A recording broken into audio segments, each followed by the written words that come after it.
Suman, my sweet darling, absolutely intoxicating.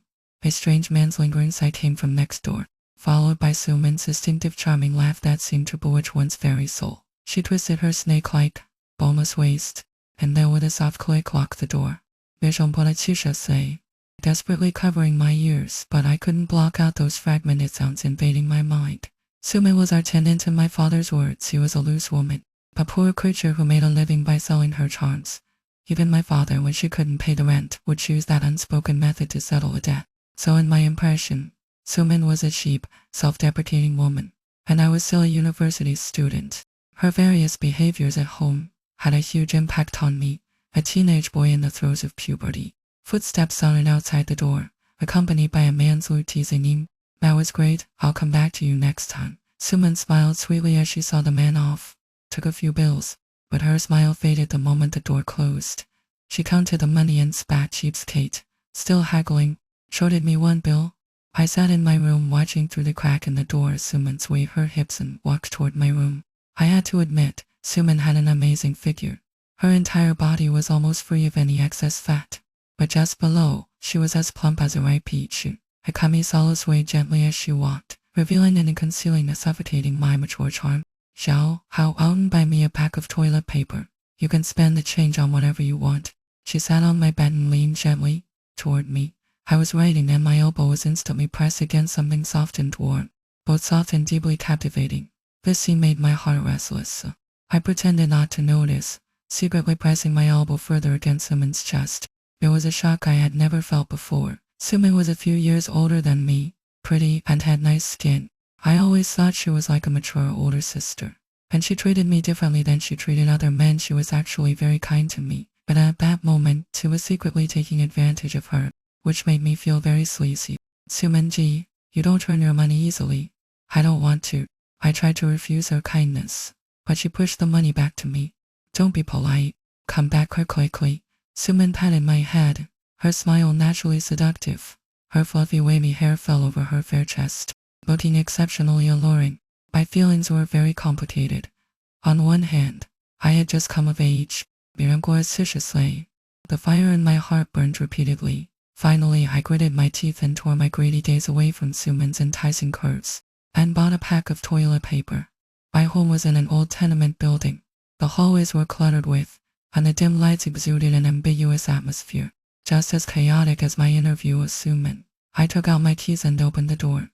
Suman was in the bathroom, leaving the door only half closed. "Xiao Hao, get me some paper." "Okay." As I changed my shoes, I glanced at the half-open door. I saw Suman with her legs apart, her fingers painted with pink, nail polish lifting the hem of her skirt. I unconsciously swallowed my dry saliva. Opening the pack, I took out a roll of paper and handed it in trembling laugh. "Xiao Hao, the you descends immediately confused my mind. "What do you mean? Why are you standing so far away? Afraid to touch me?" I calmed myself. "No, I'm just a little embarrassed." Suman said quietly. I was so annoyed earlier, couldn't even moan comfortably. I saw Suman's face also flush slightly. I was completely captivated by her expression. I always thought she should be a big star. "Xiao Hao, am I beautiful?" Suman grabbed my hand and asked with a smile, acting just like a vixen. "Beautiful," I answered along. "Then what are you waiting for?" Suman pressed my hand. My hand felt as if it were controlled. Taking a deep breath, I looked at Suman, who seemed lost in passion, on the toilet. Suddenly, I lost my senses and kissed her cherry-like lips. Her lips were very soft and gave off a faint fragrance. "Don't she?" "Xiao Hao, this isn't right." I pushed aside her blocking hand and pressed myself firmly against her, kissing her while reaching to undo her buttons, so she could only make whimpering sounds, but I could clearly feel her tongue was exceptionally excited. I wished I could step into her delicate whirl. Suman's hands were idly clasped on my back. They waved of each rose in the small bathroom. Her breathing grew louder and louder, but then came the sound of the door opening outside. My father was back. He was a laborer who did heavy work every day, but he always took pride in having a son like me who excelled academically. He heard Suman's suppressed gasp in the bathroom. Just as he thought it was some client's antics, he suddenly saw me rushing out in a panic. "Who the hell told you to mess with my son? He's still in university. He's not like you cheap trash." My father pushed me outside, then turned and rushed into the bathroom himself, locking the door behind him. I heard my father beating Suman. He grabbed her hair and rained down punches, along with the sharp crack of a belt hitting her back. Suman screamed a few times and on the faucet glass door. I saw my father's shadow looming over Suman. He grabbed her wrists as swords and bent over the sink, though with each hit cursed, "And you touch my son again, I won't dare." After getting Suman's plea, my father finally contentedly adjusted his waist, venting all the frustrations of the day on Suman. Those screams made my father come out with a smile on his face that was great. After saying that, my father put back on his stern fatherly mask. "You need to have some ambition in the future, Papa girl." I was stunned by my father's behavior just now. I could only nod. "All right, team. Good son. Go eat. I buy you a roast chicken." I glanced at Suman collapsed on the floor, not knowing what to do. My father was wrong. He had no right to hit Suman. She was just a tenant. But the reality was that whoever had the bigger fist was right. Besides, Suman couldn't find a better place in this prime real estate. My father often told me to work hard so that I could succeed in life and live in a big house otherwise.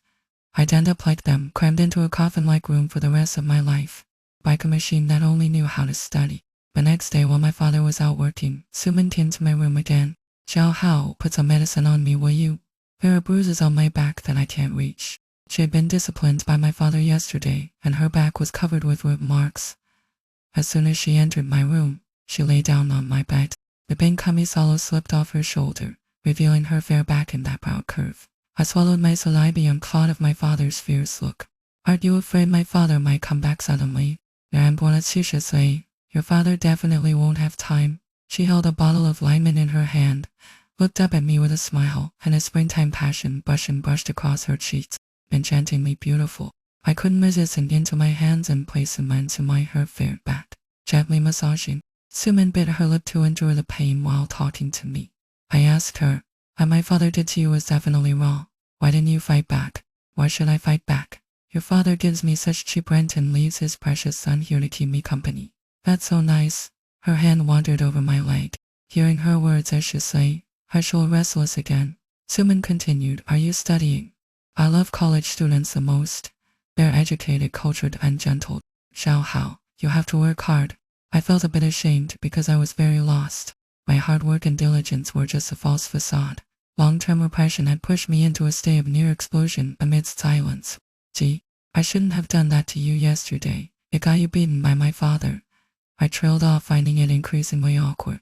But someone changed the subject. "Was I beautiful yesterday?" The question stunned me. "Want to see it again?" I immediately thought of what I had seen yesterday. Scene after scene kept replaying in my mind. "I wanted to see you every night." As if reading my thoughts, so she endured the pain and got up.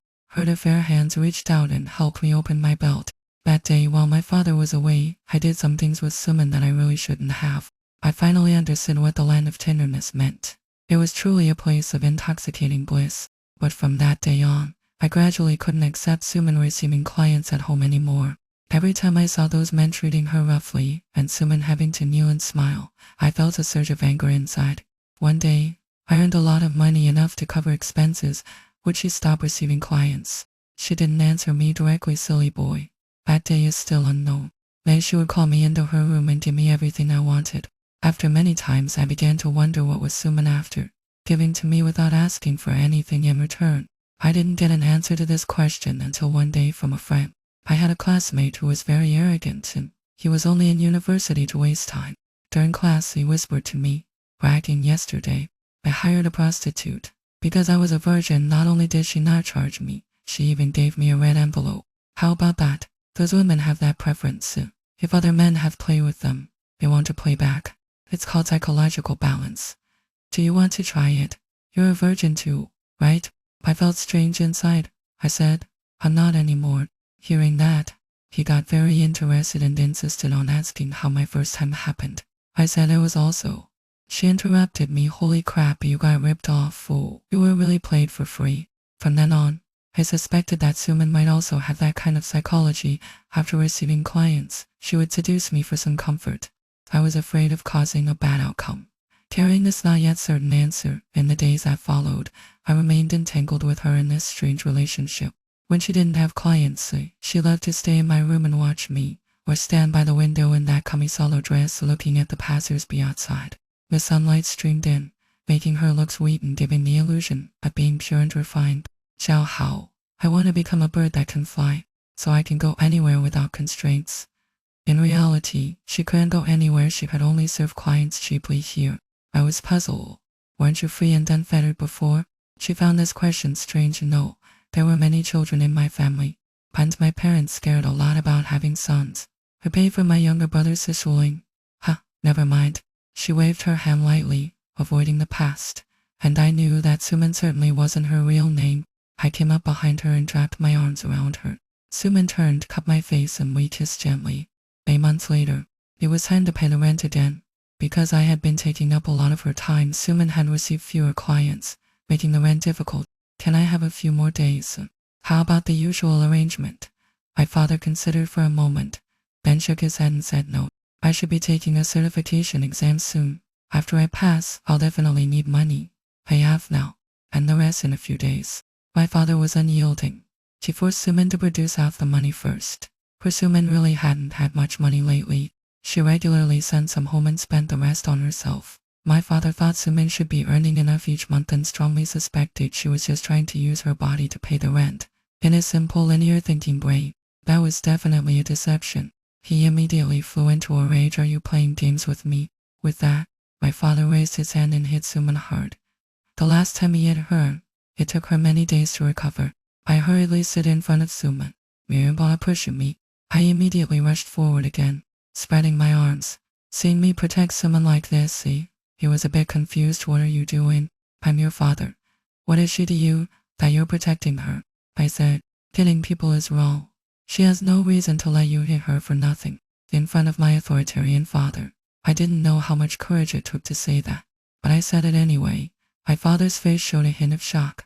Just as he was about to punch me, Suman rushed over and pulled me away. If you're going to hit someone, hit me. What are you hitting Xiao Hao for? What did he do wrong? Maybe it was a conditioned reflex. Maybe it was fear, but Suman and I held each other. This behavior completely revealed to my father that we had been secretly involved. Good for you. How many times have I told you? Don't touch my son. You just don't listen. He's not like you. My father pulled off his belt, ready to beat us to death. I knew that talking to my father was useless. He only knew how to hit. Don't you dare. I mustered my strength and pushed my father hard. The next moment, he looked like he was about to kill, but I took the opportunity to push someone and flee the house. My father's voice thundered, don't come back if you run. You're embarrassing me to death. You take a woman like that. You idiot. No matter what he said, I wasn't going to listen. I pulled Suman and ran far away. That night happened to be rainy, and because we had fled too hastily, we weren't wearing many clothes. I was only in a vest. And soon the heavy rain so great, so coldy. We huddled under with nowhere to go. By late night I was shivering from the cold. Suman touched my head. You're burning up. After a short while, she gritted her teeth and dragged me straight into a nearby hotel, but she managed to get a room. Xiao Hao, wait here, I said, then closed my eyes and fell asleep. After about 10 minutes of sleep, I woke up again. I heard a noise in the bathroom. I looked up and saw a hotel staff member inside. Her hands were pressed against the glass window. Most of her clothes were removed, and she was stifling her moans, forcing herself to accommodate. Because this kind of hotel probably had large, transparent glass windows to enhance the mood, I could see everything clearly. I don't know what I was thinking. I just felt very stupid and foolish. I had ultimately caused this result, instead harming Suman, who became homeless with me. My head was burning hot. I fell asleep again. This fever persisted until early morning, when I felt someone wake me up. She gave me fever-reducing medicine, but my throat was very sore, making it hard to swallow. She couldn't lift my body, so she had to use her mouth to hold the medicine and water, kissing me to feed it to me. I felt better. I didn't dare go back in the following days. Suman relied on her relationship with the hotel staff to stay there for free for a few days. Sometime later, the day of the exam arrived. Suman urged me to go take it. I would have a civil job, but just then I became stubborn. I don't want to take the exam. How can that be? She was very anxious, constantly pushing me. She hit me a couple of times. It was the first time I saw her so fierce. After a while, she burst into tears, saying that if I didn't take the exam, she would never forgive me for the rest of her life. She even said, if you don't go, I'll leave, and I'll get hit by a car outside. She scolded me like that for a long time. I finally let her take me to the exam hall. The real reason I didn't want to go is that I didn't want to see my father. I knew he would be waiting at the door to catch me. Sure enough, When we arrived, I saw my father. Take the exam first, my father said, his tone even becoming gentle. We'll talk after you're done. I won't hit anyone anymore. Hearing his pleading tone, I felt a little reassured. I felt very foolish. All those years of hard work, wasn't it all for a day? All right, I'll talk after the exam. I glanced at Suman and walked into the exam hall. Perhaps because my mood was good, I felt I did quite well. But after finishing the exam and walking out of the hall, only my father was there. Where's Suman? I can't explain it either. Let's go home first. My father stammered, unable to give a reason. But when I got home, I never saw Suman again. According to my father, he said Suman left after sending me off. My father didn't ask for that month's rent, but I knew that between us, it would never be settled. It wasn't until I experienced the harshness of society and achieved success that I finally confirmed the answer I had always been too afraid to ask a woman who knew there was no possible future with me, yet was willing to stay with me in the rain, take care of me when I was sick, and help me make the right choice at the most critical moment. That was never cheap affection. Part to Lin Wanzhen, the elderly woman reunited with her first love. That night, the air in the house seemed to have been washed clean, becoming clear and transparent.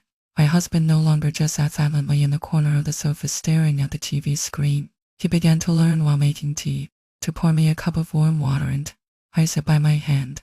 The water temperature was always just right, like our relationship at this moment, no longer scorching hot, no longer icy cold, but warm and soothing, comforting each other's heart.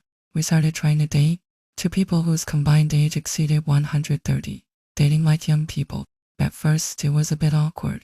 We went to a newly opened mall, walking hand in hand through the bustling crowd. His palm was broad and dry, the lines on it engraved with the vicissitudes of life, yet giving me an unprecedented sense of security. We no longer argued over where to go or what to eat like when we were young. We learned to compromise and listen. Tired? Want to sit down somewhere? He would ask considerately. There's a bookstore ahead. Let's go take a look. I would reply with a smile. In 18岁, we each picked out a book we liked and sat quietly by the window reading. Sunlight streamed in through the glass, falling on his white hair and casting a soft glow. At that moment, looking at his focused profile, I felt an indescribable emotion. So this is what happiness is, so simple, just a quiet moment together. We also went to the movies, watching films about elderly love. When we saw the old couple supporting each other through life's ups and downs, we would instinctively hold each other's hands tighter, just like a couple in the throes of love. Do you think they can stay happy like that forever? Yes, he would answer confidently. As long as they are willing, they will stay happy forever. Yes, as long as we are willing, we will stay happy forever. I gradually reduced contact with ECH. Occasionally, we would greet each other via messages, but we never met again. That passionate memory was carefully sealed in the softest corner of my heart, like a precious old photo album. Occasionally opening it brings a faint melancholy, but more gratitude. Gratitude that he held myself again. Gratitude that he may understand what true love is. He was like a mirror, reflecting the problems between my husband and me, and also helping me see what I truly desired in my heart. Now, I finally understand. True love is not about passionate intensity, not about grand promises, but about the quiet companionship day after day, the mutual support through thick and thin, the warmth and care in every ordinary moment. It's the cup of warm water he prepares for me when I wake up. It's the way he tucks in my blanket before I sleep. It's his hand tightly holding mine during the wet airs from the corners of my eyes while watching a movie. These seemingly trivial details constitute the most precious treasure of our lives. I finally learned to cherish this hard-won happiness and to cherish this man who has accompanied me for 40 years. He is no longer that silent stranger, but my dearest love, the most important person in my life. We will grow old together, watch the sunset together, and recall the years we have walked through together. We will face life's storms together, greet every brand new tomorrow together. We will stay happy forever, until the end of our lives, because true love never grows old. They will settle in the long river of time, developing a richer flavor and emitting a more enchanting fragrance. It will take root, blossom, and bear fruit in each other's hearts, becoming the most beautiful scenery in our lives. Good night, husband. 18岁, tonight, can you please not leave? The moment I heard those words, my brain was struck by an electric current, instantly blank. My heart pounded violently in my chest, as if it were about to break free at any second. In the dim room, only our intertwined breaths remained. The air was so thick it was almost burning. His breath slowly approached, his warm words trailing gently along the side of my it carried the spark of a wildfire. Completely lost. Bish is a story about unexpectedly reuniting with a first love while getting an SIM card replacement at a telecom store. A dangerously unbelievable interlude, a road from which there is no return once taken. Now let me tell you slowly. My name is Lin Wanjun, 65 years old, living in ex-Indian. I worked at the same place my entire life, like a wound-up clock, until I retired 3 years ago. 40 years ago, I married my current husband, had a son and a daughter. Had the children are married and settled. Life is stable. Life after retirement is like a cup of boiled water left to cool. Morning walks in the park, lunch and TV. A park wash and sleep at night. Day after day, year after year. When I was young, by looking back, I always feel an emptiness inside. Especially the silence between my husband and me. It's more suffocating than being alone. Rambonaticiously, but we have become the most familiar strangers under the same roof. Apart from the morning, where are my socks? There is almost no real communication. Maybe I'm too dull, but I always feel there's an invisible thick wall between us. Our voices can't get through.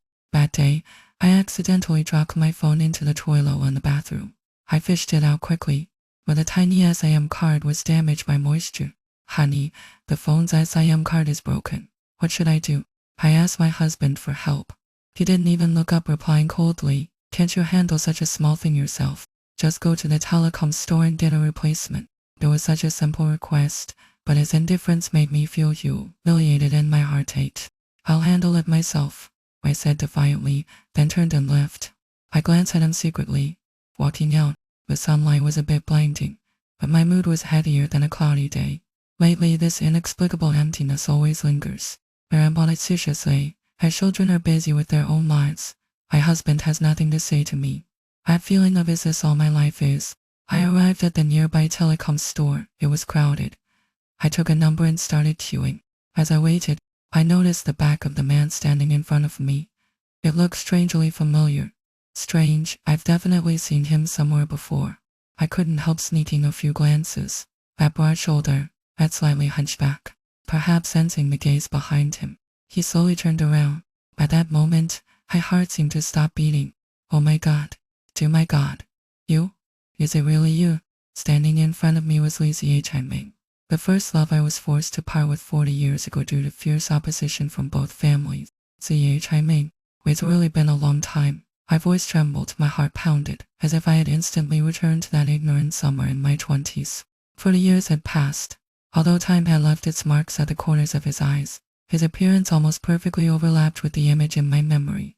That firm jawline still the same as before. It really is Lin Wanjun. What a coincidence. He looked at me, surprise written all over his face, but his eyes were filled with undisguised joy. We stood there awkwardly for a moment, 1,000 words rushing to our minds.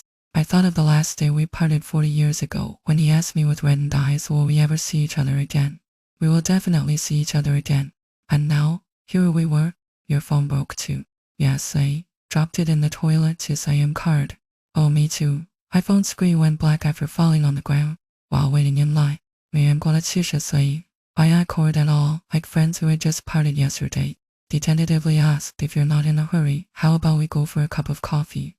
I'm sure we have a lot to talk about." I hesitated. After all, I am a married woman. And looking at his expectant eyes, I finally nodded. Okay. We walked to a nearby cafe.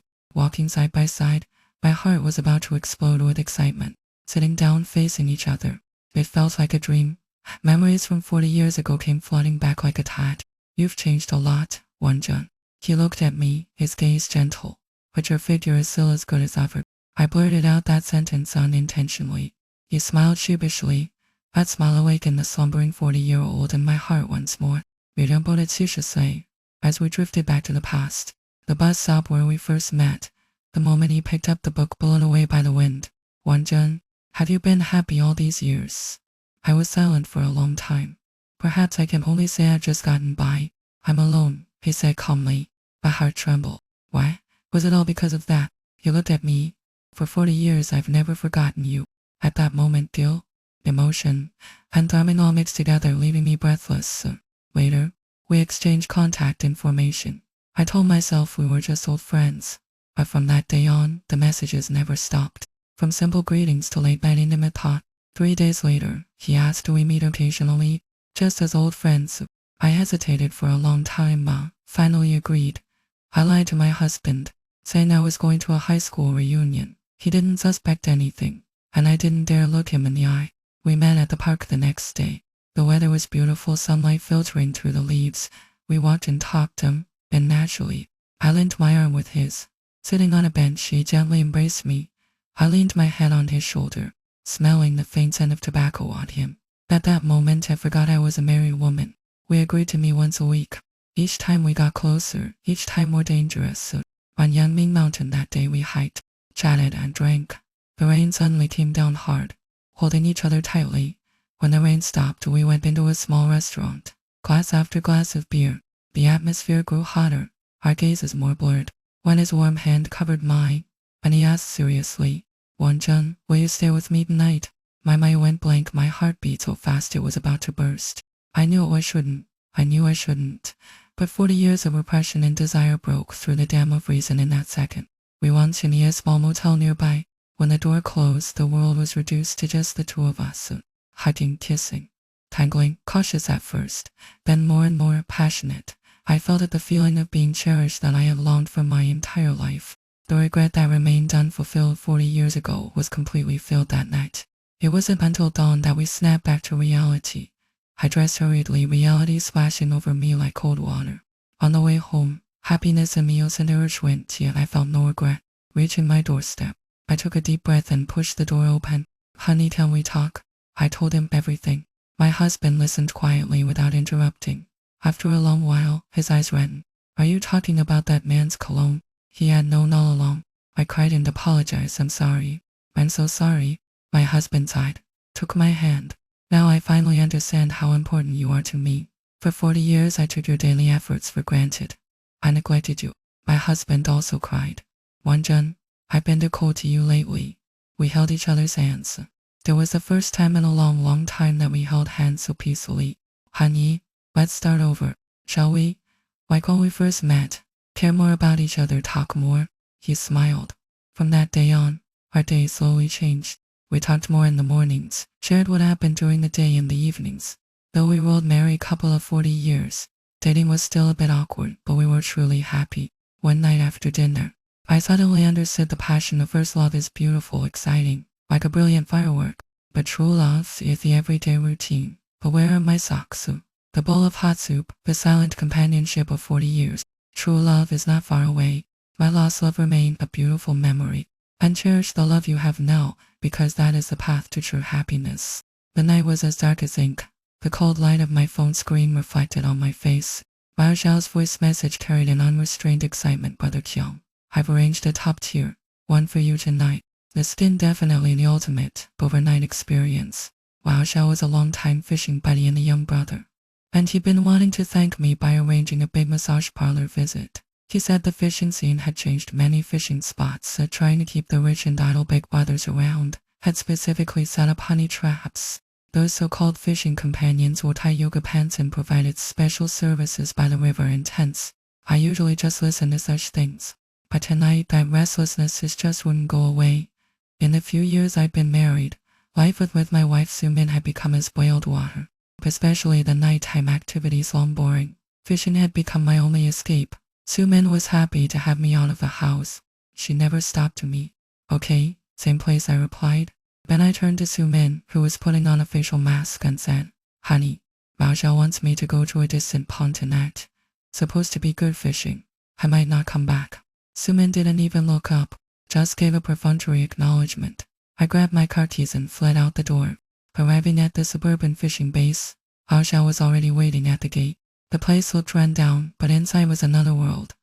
There were many modified luxury boats parked by the lake, various high-end tents set up on the shore, and ambiguous light seeping through the gaps. In the private room, Mao Xiao mysteriously called in several girls. The light was dim, they all had hot bodies and wore scantily clad clothes. I glanced over casually, then my gaze suddenly froze on the last girl to come in. That girl kept her eyes downcast, her long hair covering half her face. But that profile, I knew it all too well. Linwan, my neighbor across the hall, the young wife who had just married President Wang less than a year ago. Marrying a fresh college graduate. My wife Sumin and I had gone to their wedding, especially her eyes watery and alluring. Sumin had even warned me privately to stay away from her, calling her a vixen. Rather Tiang, see anyone you like? Bao Xiao poked me with a sly grin. I pointed out Lin Wan her. Lin Wan clearly recognized me too. Her body trembled slightly, and she lowered her head even more, obediently sitting down next to me. Bao Xiao picked his girl and hurried away with her. Only Lin Wan and I were left in the room. The air seemed to freeze. Rather Tiang, how do you want to play? The boat has a bed, the tent is quieter. Like other brother, I can leave with you. Lin Wan looked up, the shyness in her eyes diminished, replaced by a professional cockathiousness. Lin Wan, how can you? I lit a cigarette, trying to hide my inner shock. Does Wan know? Brother Tiang, money and goods settle the account. I'm yours. But Lin Wan didn't answer my question. Instead, her sweet perfume invading my nostrils. Since you've paid, don't think about unhappy things. Just have fun. This woman was clever. I looked at her delicate face, but my mind flashed back to the countless times I'd seen her in the elevator, her curves wrapped in tight dresses. To be honest, any man would be tempted.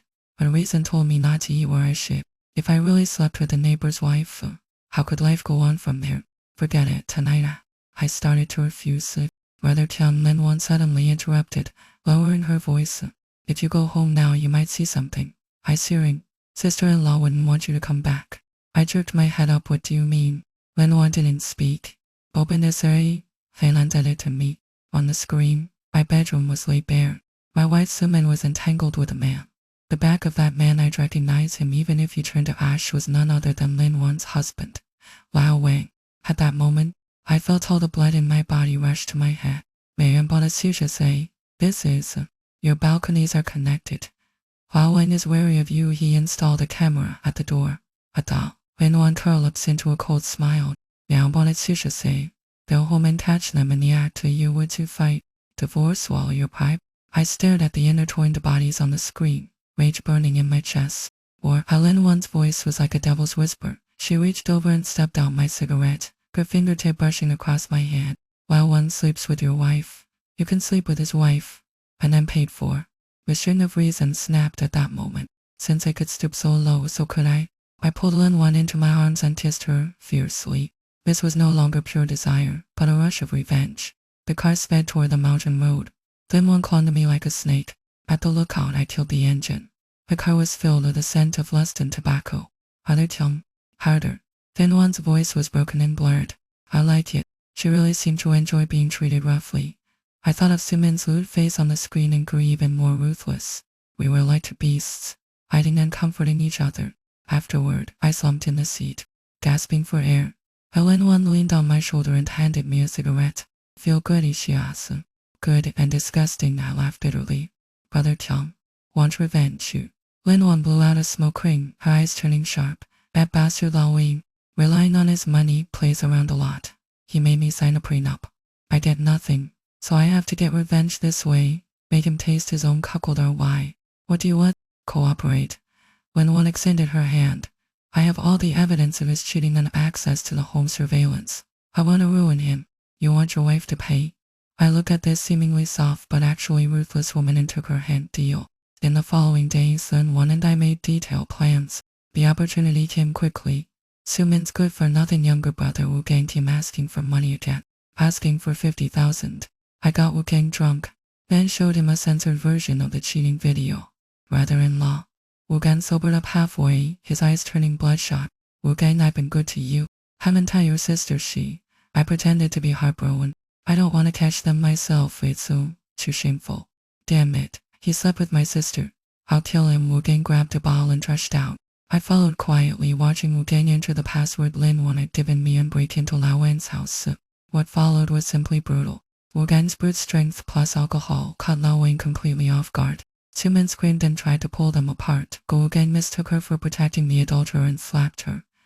Lao Wen lost his temper and smashed a lamp, grabbing Lao Wen's vital part. Sirens cut through the night. One of Lao Wen's testicles was ruptured. Half of Wu Gang's ear was bitten off. The matter blew up. There was no way to settle it privately. Lin Wan slightly edited the video, hiding key details but keeping Sumin's identifiable features, and posted it online.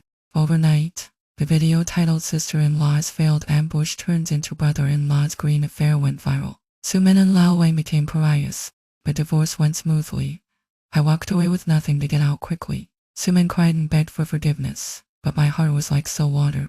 Lao Wei went to prison for intentional injury and defray. When one, as the victim, gained a lot of sympathy and also got a lot of Lao Wang's assets. 6 months later, I went back to that fishing base. When one, wearing a sexy bikini, was sitting at the bow of a boat smoking. Seeing me, she stubbed out her cigarette and gave a meaningful smile. Brother Jiang, do you fish? Yeah, I smiled. Under the sunset, the lake shimmered, just like the city lights we saw that night in the car, ambiguous, yet full of danger. Hard for Lin Mo, the high school student. The night was as dark as ink. The chirping of insects outside the window was especially clear in the silence. And I was in the most critical period of my senior year of high school. My father had left the world when I was young, leaving my mother and me to depend on each other. While I, in an unsupervised corner, secretly absorbed the rebellion and confusion typical of my age. It wasn't until the urgency of senior year hit me like a tide that I began to focus. Preparing for the first major exam of my life, my mother quit her original job and devoted herself entirely to being a stay-at-home mother. There was still a warm, mutually dependent coziness, but that night, everything changed. That day, I was buried in a mountain of review materials. The dim yellow desk lamp stretched my shadow long. A slight creak came from the door. My mother walked in with a hint of tension, followed by a man, our landlord, Mr. Xu. I usually called him Uncle Xu. Xiao Mo, Uncle Xu was here as a guest. My mother's voice trembled slightly. I stood up awkwardly and said, "Hello, Uncle Xu."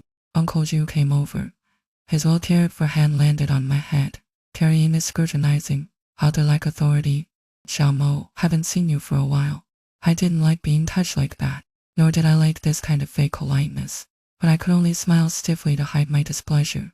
Uncle Xu seemed satisfied with my obedience. He patted my shoulder and left the room with my mother, gently closing the door behind him. At first I didn't think much of it. I just assumed it was a routine landlord visit. I sat back at my desk, trying to focus on those dull formulas. But before long, a subtle but clear sound penetrated the door and drilled into my ears. Trembling whimper, like a wounded animal whimpering in the dark, or perhaps some kind of extreme, indescribable release. At first I thought it was an illusion, but the sound grew clearer and more urgent, with a disturbing rhythm, pounding against my eardrums. The pen in my hand snapped. That sound was like a poisonous snake, wrapping around my reason, making me hot and restless. I stood up abruptly and, almost fleeing, pushed open my bedroom door. The living room was empty. The source of the sound was unmistakably my mother's closed bedroom door. My heart pounded like a drum. A mixture of shame, anger, and some secret flooded my mind. My mother, usually so gentle and virtuous, the one who toiled for me, what was she doing in there? Who had a young and beautiful wife? Why was he at my house late at night, making such lustful grunts? I couldn't breathe. I almost ran out of the house. I standing in the cold hallway. The night wind, dumb and chilly, brushed my cheeks but couldn't cool the heat surging inside me. Just as I leaned against the railing, trying to calm down, my gaze inadvertently swept to the next door, Uncle Xu's home. That door was actually ajar, revealing a line of dim yellow light. A thought flashed through my mind. Should I go tell Mrs. Xu? Tell her that her husband was cheating on her next door? That thought, like the whisper of a devil, drove me to move. I pushed open the door as if possessed, my heart slamming wildly against my ribs. Inside, only the faint hum of the air conditioner. Trembling whimper came again, but it wasn't from next door. Xu's bedroom. I turned stiffly to look at that ajar door. The light flickering through the crack was accompanied by that increasingly urgent, increasingly uncontrollable panting. My legs felt like lead, yet pulled by an invisible force. I walked step by step toward the door. I reached out a trembling hand and gently pushed it open. The sight before me made my breath stop. Mrs. Li, bearable, beautiful woman I had only seen once, but whose youthfulness had struck me, was lying on the bed, revealing an expanse of silhouette skin and that breathtaking rise and fall. Her long hair was tousled across the pillow, worn out tightly shut, her long lashes trembling slightly. In her hand, she held a faintly glowing object, pressing it against her most secret, softest place. Slender legs were restlessly intertwined, her toes curled, as she let out a series of heart-stuttering, intermittent, tearful moans. That sound was no longer a suppressed whimper, but a pure, tearful gasp on the edge of desire. Every syllable seemed to have a hook, tugging at all my blood, rushing it to one place. I was nailed to the spot, my mind blank, forced to watch that picture of taboo and temptation. Destructive beauty, making me unable to look away or think. Just as I was watching, blood rushing, a person on the bed seemed to sense something. She suddenly opened her eyes. Those beautiful eyes so held traces of unspent flush and days. Then they looked directly at me at the door. Time seemed to stop at that moment. The daze in her eyes instantly turned into terror. A piercing scream that could shatter the night was about to burst from her throat. I woke up as if from a dream. Cold sweat soaked my back. I scrambled to turn around and, using all my strength, fled the room, rushed back into my own, and slammed the door shut, blocking it. I leaned against the door, gasping for air, my heart pounding so hard it felt like it would jump out of my throat. The whole world was left with only the sound of my thunderous heartbeat and dragged breathing. I didn't sleep a wink that night. Fear, shame, and the intents from that scene tangled madly in my mind. I didn't even dare think, what if she recognized me? What kind of destruction would my life face? The next morning, my mother, as usual, gently woke me up and prepared a simple breakfast. The corners of her eyes seemed a bit red with fatigue, but her expression was deliberately calm. I uncontrollably recalled the embarrassing sounds from last night in Mrs. Just terrified yet dazed face. His terrified yet dazed face next door. I ate a few bites, tasteless lie. I was distracted all day. The teacher's explanations were like gibberish. My thoughts kept drifting involuntarily to those two women, one who gave birth to me and raised me, the other the landlady who had made me taste the forbidden fruit for the first time. Their figures intertwined in my mind, bringing an inexplicable, unsettling flutter. After school, I dragged my heavy steps home. I was in a newly opened milk tea shop. I subconsciously stopped. All citrus zest, I joined the line, thinking to myself, would she be inside? When it was my turn, I looked up and indeed saw that unforgettable face.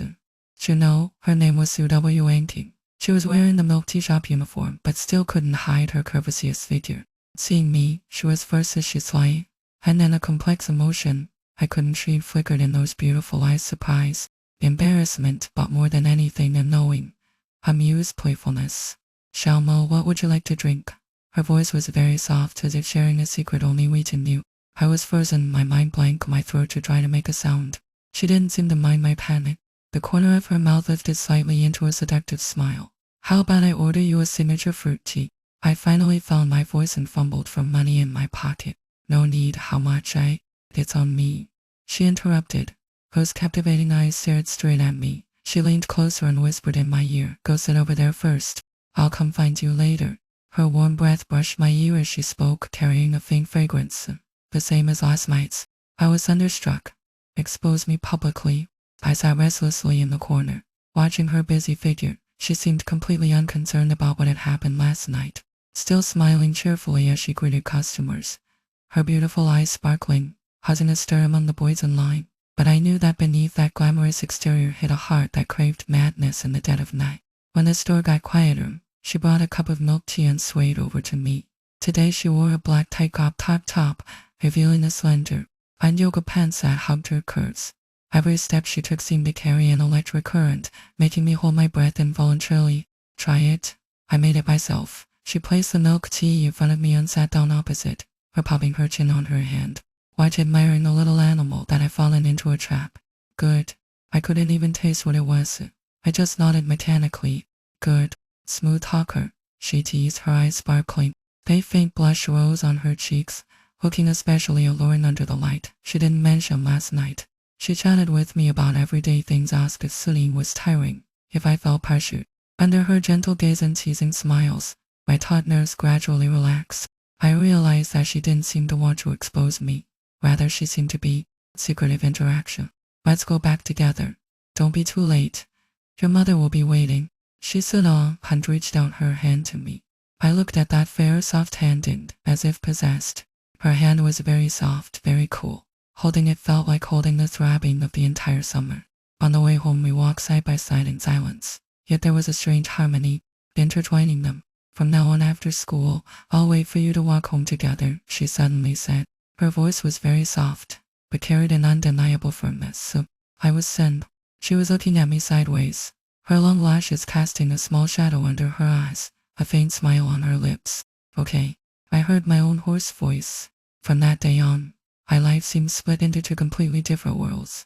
I was a senior high school student buried in studying for the college entrance exam. That night, I became a secret link between two women, a link full of ulterior motives yet utterly intoxicated. My mother still made those disturbing sounds late at night, and I, at Sue W. Anting's milk tea shop, waited for that cup of fruit tea she made for me, warm and ambiguous. I knew it was all dangerous and crazy, but I couldn't resist the fatal temptation emanating from the depths of darkness. Days passed in this strange balance. I gradually got used to walking home with Sue W. Anting after school, to her occasional suggestive jokes, and to sneaking into her room to study late at night, under the pretext of borrowing something from next door. Her home became my refuge from the suffocating ambiguity between my mother and Uncle Shu. Her room always had a faint scent and a mix of milk and her natural body odor. When I studied, she would pace behind me in that silk nightgown, occasionally bending over, her long hair inadvertently brushing my cheek, causing a distracting yet "Pyre, have some fruit" in front of me, her fingertips sometimes touching the back of my hand, sending a faint electric current. I always shook my head in panic, keeping my eyes glued to the book, afraid that one loss of control would make me pounce. But my ears were always sensitively catching every breath and tickle of hers. This dangerous, taboo ambiguity finally broke through the last line of defense one stormy night. That night it rained heavily. Strong windows lashed the windows with raindrops the size of beans. I sat at my desk distracted. Next door came the familiar, suppressed sounds, and outside, thunder rolled. I threw down my pen in frustration. Just then, a blinding bolt of lightning tore across the sky, followed by a deafening clap of thunder right overhead. "Aha!" A shrill scream came from next door, but it wasn't my mother's voice. It was Sue W. Anting's. My heart tightened. Almost instinctively, I rushed out of the house and toward the next door. I pushed it open. She was curled up on the bed, hugging her knees, her body trembling. The lightning outside occasionally illuminated her pale face. "I'm afraid of thunder." Her tearful voice was like a feather, gently scratching my heart. I walked over, hesitated, then sat on the edge of the bed. As if sensing my presence, she threw herself into my arms, her hands gripping my waist, her face buried in my chest. Hers instantly soaked my shirt. "Don't be afraid." I stiffly raised my hand, placed it on her back, and patted it clumsily. Her body was soft, cool, trembling in a heartbreaking way. Madly invaded my nostrils. Thunder rumbled outside, but her sobbing in my arms drowned everything out. I looked down at her messy hair, feeling an unprecedented surge of protectiveness mixed with a secret thrill. After an unknown amount of time, her crying subsided, and her body stopped trembling so much. She still didn't let go of me. Instead, she found a more comfortable position and hung pressed tightly against me. I could clearly feel the softness of her chest against mine. That breathtaking touch made my blood boil. I stood frozen, not daring to move, afraid to break this dreamlike moment. Just as I thought she had fallen asleep, she suddenly looked up. Her beautiful eyes shimmered with tears in the dimmings, looking directly into mine. Her gaze held dependence, gratitude, and a kind of burning desire I had never seen before. "Don't go," she whispered, her voice hoarse and seductive. I opened my mouth. She didn't give me a chance to refuse. Slowly, she lifted her head, and her lips, cool like rain, gently pressed against mine. At that moment, it was as if an electric current passed through my entire body. My mind went blank. All reason, Papa Monsieur say. I responded instinctively, my hands no longer still, holding her tightly. Outside, the wind and rain raged. Thunder boomed, but inside, sinking land of tenderness. After that night, our relationship changed completely. No longer just ambiguous, but true, soul and body. As long as Uncle Shu was at my house, I would sneak over to her. We would be on her bed, on the sofa, in every corner, frantically absorbing our brief. Temporary. We were like lovers stealing forbidden fruit, walking on the edge of danger, both thrilling and sweet. But the bubble of happiness is fragile after all. One weekend, my mother and Uncle Shu both went out. Sue W. Anting and I had arranged to go shopping together. Before leaving, we had a moment of warmth in my room.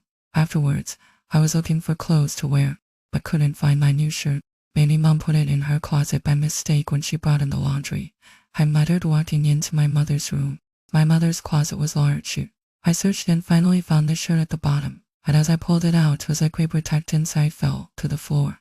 I instinctively picked it up, intending to stuff it back, and my gaze was instantly caught by the title on the paper, "Paternity Test Report." My heart jumped.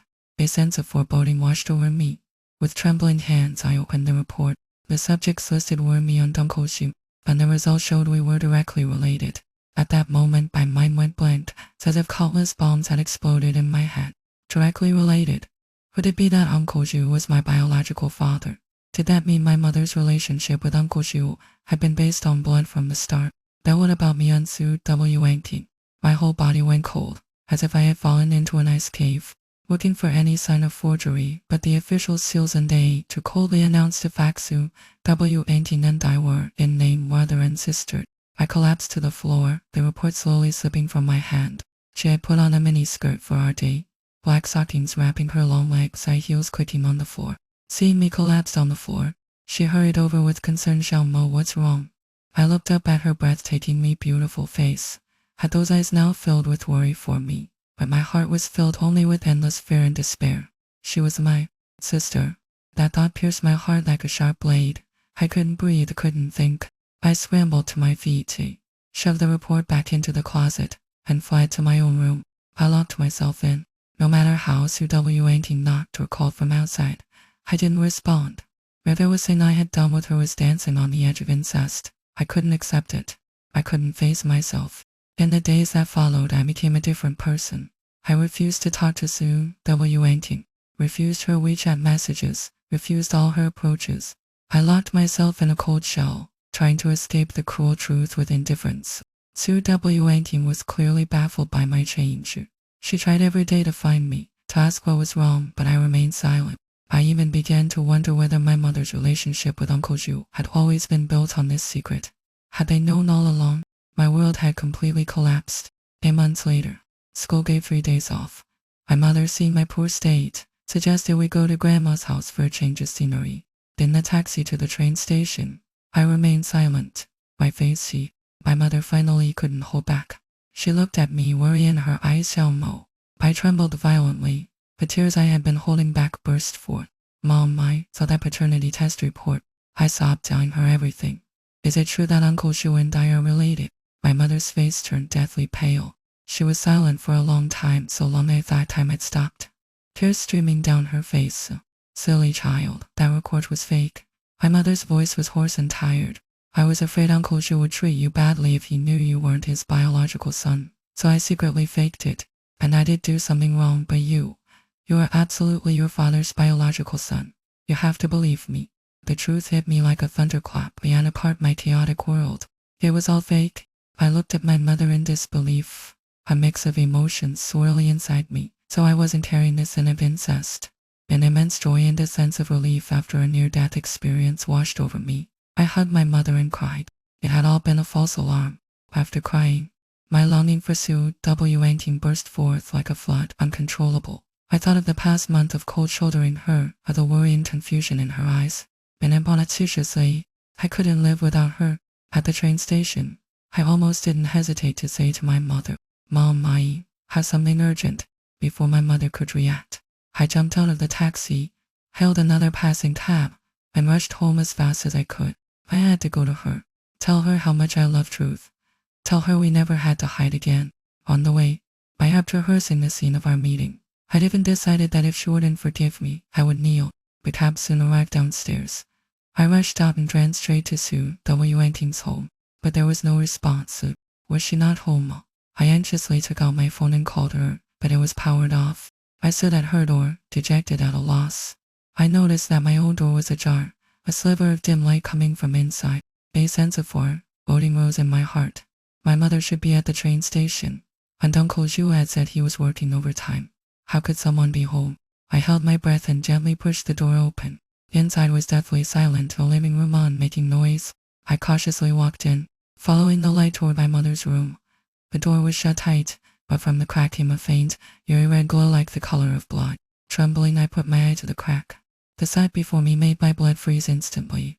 Su W18 was tied spread eagle on the back, bruises all over her body. Her once delicate face was now streaked with tears and fear. Standing by the bed was the normally respectable Uncle Zhu, but now he looked like a demon crawling out of hell. He held an iron bar in his hand.